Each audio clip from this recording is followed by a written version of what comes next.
ว่าด้วยการคุ้มครองโรงหมอเอกชนที่นครหลวงเวียงจันทน์โครงการสร้างทาง6เลนจากตันมีไซ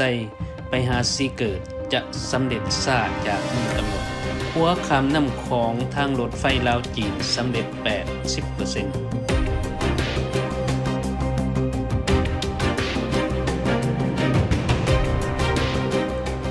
สบายดีท่านผู้ชมระหว่างวันที่30เมษายน2019ที่ผ่านมาได้มีกองประชุมว่าด้วยการคุ้มครองโรงหมอเอกชนโดยเมนทานบุญหนักไสสนะสงครามหัวหน้ากรมคุ้มครองบริหาร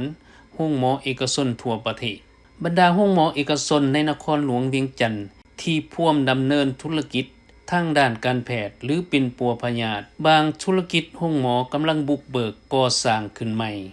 เช่นโรงหมอเกษมราษฎร์อินเตอร์เนชั่นแนลจะเปิดขึ้นในปี 2020 เวียงจันทน์รามอินเตอร์เนชั่นแนลและบรรดาโรงหมอต่างๆต้องดำเนินธุรกิจให้ถูกต้องและสอดคล้องตามระเบียบการของกระทรวงสาธารณสุขที่วางออกปรับปรุงระบบคุ้มครองภาคเอกชนข้อมูลข่าวสารด้านบริการให้มีความชัดเจนเช่นด้านบุคลากรอุปกรณ์เครื่องใช้และความสามารถด้านเทคโนโลยีของโรงหมอให้มีคุณภาพการบริการของเอกชน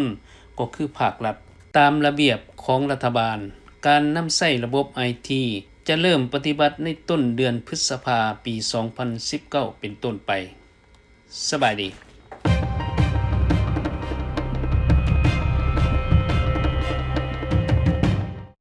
สบายดีท่านผู้ชมโครงการก่อสร้างทางเปตง6เลนจาก4แยกไฟแดงตานมิไซไปหา3แยกซีเกิด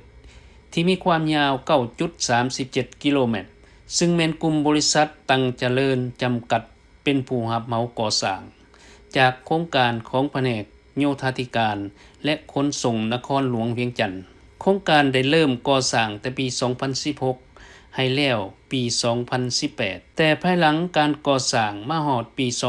2017 การก่อสร้างได้โจะย้อนบริษัทมีปัญหาทางด้านการเงินซึ่งปะให้เส้นทางดังกล่าวถึกกระทบต่อประชาชนที่อยู่อาศัยเรียบตามเส้นทางดังกล่าวโดยเฉพาะแม่นขี้ฝุ่นขี้ตมการสัญจรยุ่งยากในระหว่างเดือนเมษายนที่ผ่านมานักข่าวพวกเฮาได้มีโอกาสแล่นรถตามเส้นทางดังกล่าวก็ปรากฏเห็นกรรมกรเริ่มก่อสร้างเป็นจุดบางจุดตั้งจะเริ่มลงมือก่อสร้างต่อไปแต่รายละเอียดพวกเฮาจะติดตามข่าวดังกล่าวแล้วจะนำมาเสนอต่อทานผู้ชมอีกครั้งหนึ่งสบายดี